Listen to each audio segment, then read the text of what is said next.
Welcome to Our Girl Relationships. On this channel, we talk about problems people face in their day-to-day lives. Let's start with a video. My husband and I are both 28 years old. For the sake of this story, I will call my husband Freddie. We live in our own home in uptown Chicago and we have no kids yet. I'm looking forward to having kids in the near future, maybe next year. I've been putting off having kids, to be honest, because of something that happened when I was younger. I didn't have the best experiences as a child. My mom and dad were always fighting.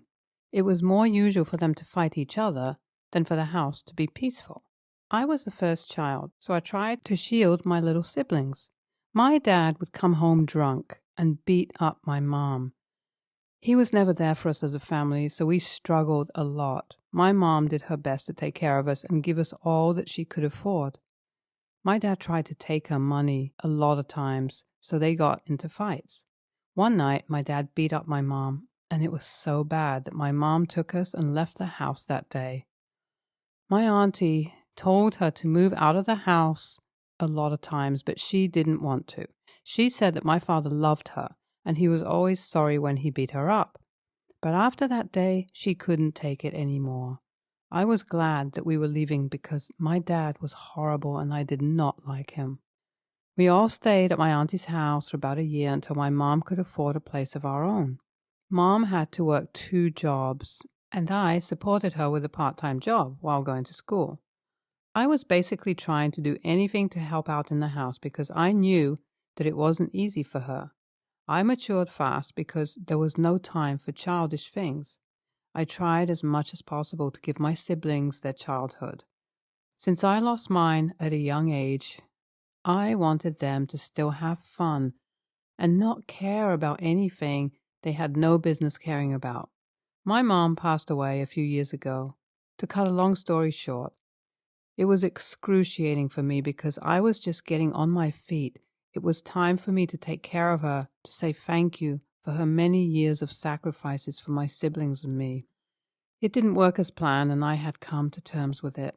A few months after my mom's death, my dad reached out to me to apologize. He said that he wanted to be a part of our lives again.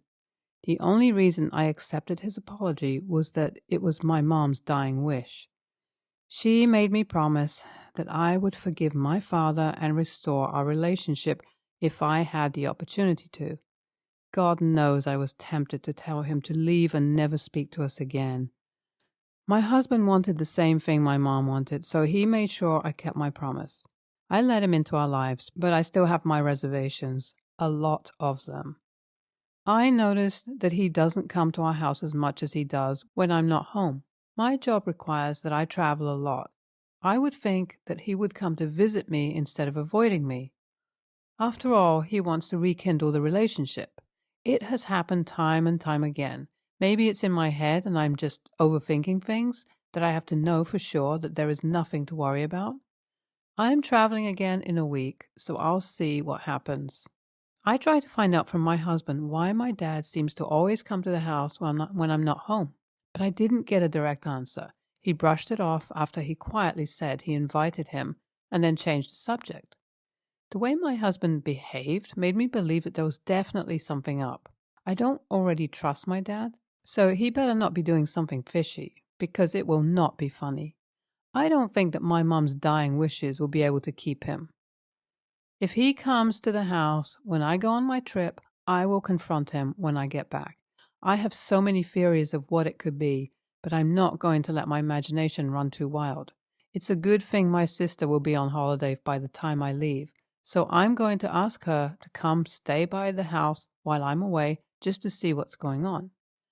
I would also make sure that my dad knows I won't be around for some time. We would see what he does with that information.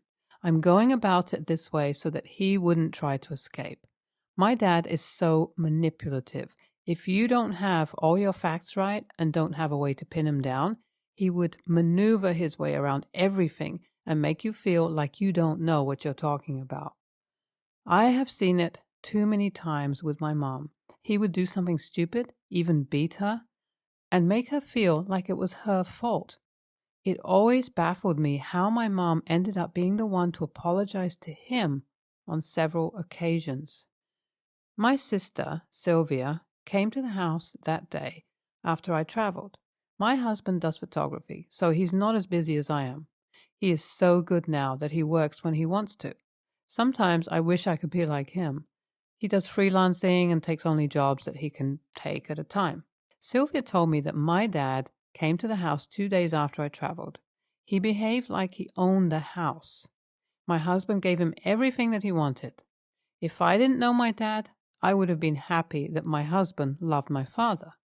Sylvia said that when she tried to speak to my husband about it, he said that he invited my father to the house. It was no big deal, and he was just taking care of his father-in-law. My father overheard Sylvia speaking to my husband. He was annoyed at her and called her names. My father said she acted like my mom, who liked to mind other people's business. My sister seems to have a gift for not taking things personally. Even when she's annoyed, she's usually calm. I have no idea how she does that, but I know that if it was me having that conversation with my father, he would not hear the last of it, and I would give him a piece of my mind because he had some nerve speaking about my mom like that. He needed to respect someone who loved us and took care of us when he couldn't care less. I don't let anyone speak evil of my mom, especially not my dad, because he has no right to. Well, my suspicions were confirmed. My dad was extorting my husband. I can't believe Freddie would allow my dad to do that to him. None of them know that I'm aware of what's been going on yet. I'll be going back home in the next 3 days to trash this out. I wasn't surprised that my dad wasn't at my house when I got back home. I went to Freddie and demanded answers. He couldn't brush it off this time because I knew what was happening and it was not an assumption. First, he said he did it because he wanted to. I knew he was lying. I know Freddie so much that I can tell when he lies or hides something. We had a big fight because he wouldn't say what was going on. I know that he doesn't want me to see my father any less than I already see him, but I also need to know the truth, so I asked him to speak up. After all the arguments had died down, he apologized to me and said he would instead tell me what was going on, then fight me. Apparently, my dad reached out to him to explain how sorry he was and how he wanted to rekindle a relationship with us, and that it's been haunting him for years. He said that he was trying, but I wasn't letting him in. Somewhere between their conversation, he explained how he was lonely and had financial issues, so he needed help. Freddie then gives him money and invites him over. After his first visit, he mentioned that he didn't want to seem like a bother to me. He told Freddie that it would be easier if he let everyone think that he was the one inviting him over. At first, he was okay with it, but it later became out of hand because he started coming to the house whenever I wasn't home and demanding things. Freddie said that he indulged him because he was my father.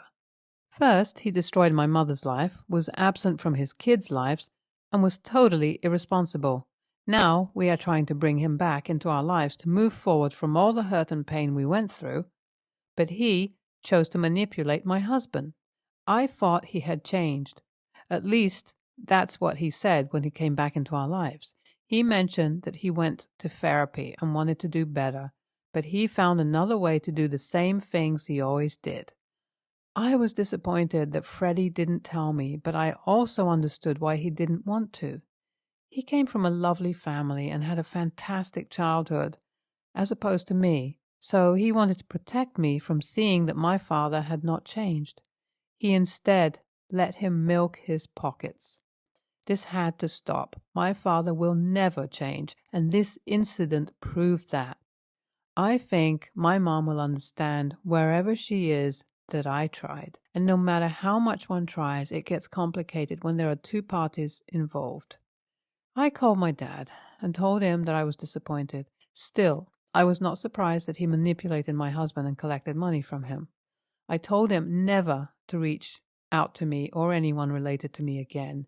He was absent in my childhood, so he could continue to be absent now because we don't need him. He wasn't there when we needed him, so there's no point now. He tried to spin it around and find someone else to blame. He said that my husband was trying to get on his good side, so he did all these things for him and bought many expensive gifts. It was typical of my father to want to turn it around or give some flimsy excuse.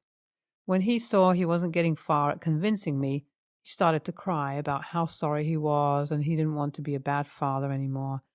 He said he wanted another chance to make it right because he didn't know what came over him.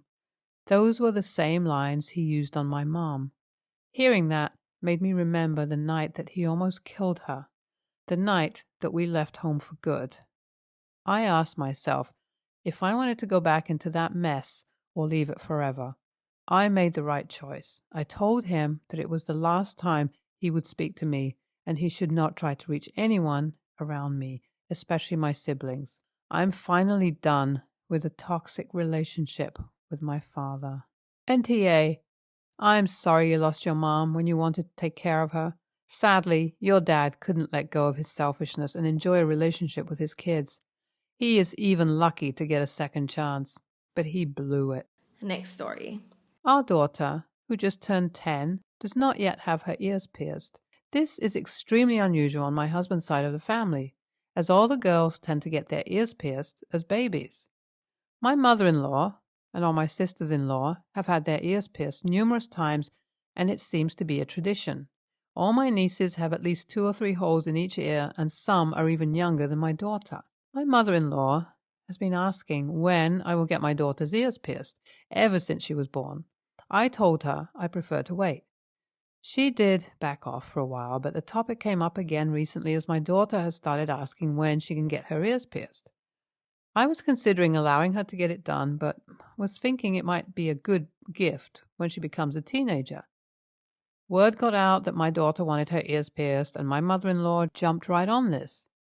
We had a birthday dinner for my daughter a couple of weeks ago, and my mother-in-law said that she had a very special gift. I have to say she was generous because there were 2 pairs of gold earrings and a gift card for some accessories place that does ear piercings for $150. There was a note with the gift card saying that this was for ear piercings. My mother-in-law then told her she can use this to catch up to her cousins and made a comment about how one of her aunties had like 5 piercings in each ear around the same age. I was very annoyed because it appeared my mother-in-law made the decision that my daughter could get her ears pierced. I told my mother-in-law that $150 is a lot to get your ears pierced, and she said my daughter can either get an expensive set of earrings, but she would really prefer if she gets a few ear piercings so she has something fun to appreciate with her cousins. This even frustrated me more because I felt my mother-in-law was interfering with something that was none of her business. I later told my daughter I would rather wait for her to get her ears pierced. She was disappointed, but I said we'll store away the earrings for later, and we could use the voucher to buy some necklaces and bangles, as well as some gifts to give to friends when we attend other parties. Well, my mother-in-law visited us yesterday. She asked my daughter if she had used her gift to get her ears pierced yet, and my daughter showed she hadn't and told how we ended up spending the gift card. I could hear my daughter tell my mother-in-law from the next room that she would like to get a few ear piercings, but I wouldn't allow it. My mother-in-law got upset at how I abused her generous gift and started having a go at me about being overly uptight about just a few earrings. She also told me that she put a lot of thought into the gift, and I was very ungrateful.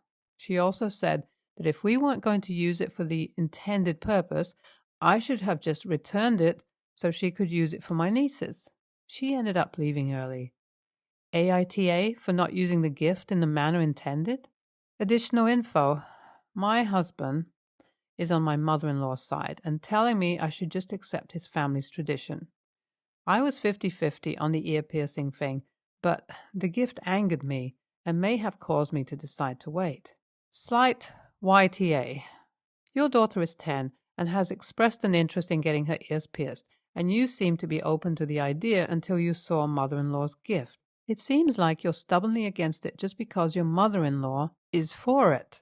Have you taken into consideration your daughter's feelings in all of this? She wants to do it, and she probably feels like you're not listening to what she wants because you're so against mother-in-law's opinion. Take a step back and ask yourself why you're taking this stance. Is it pride? Stubbornness? Would you prefer your daughter to rebel and go do it without you? Next story. My ex-wife split from my son's life when he was 1. She had fertility problems, and we decided on a surrogate who was a distant friend of ours. We agreed it'd be a traditional surrogate mom, as in she's the biological mother since it couldn't use my ex-wife's eggs, and we'd use my sperm via IUI. She was very open to help us, and then our son was born.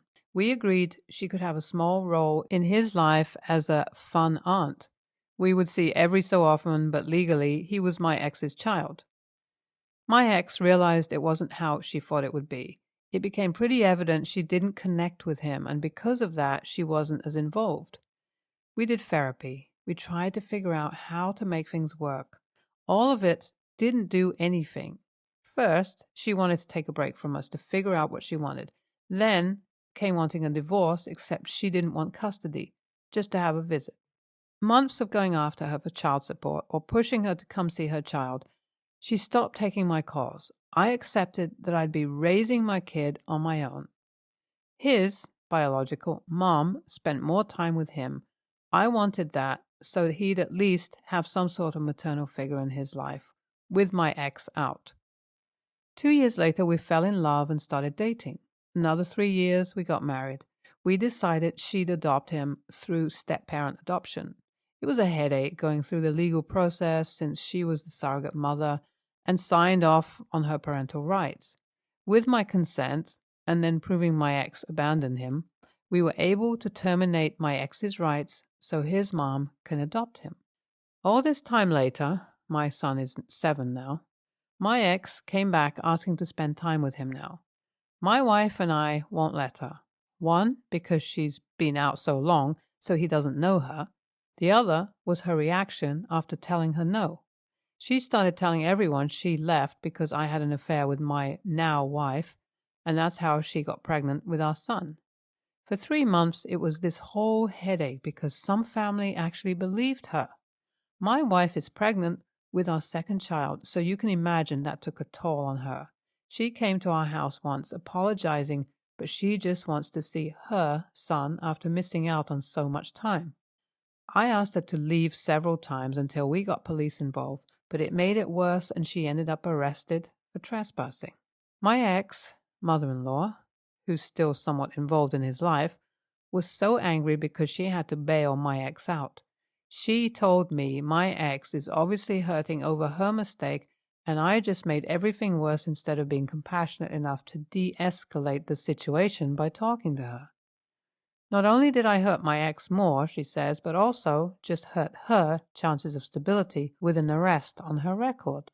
She wasn't a big supporter when I got with my son's biological mom, and she's my ex-mom after all, so I'm not sure if I really was TA, or she's more biased here.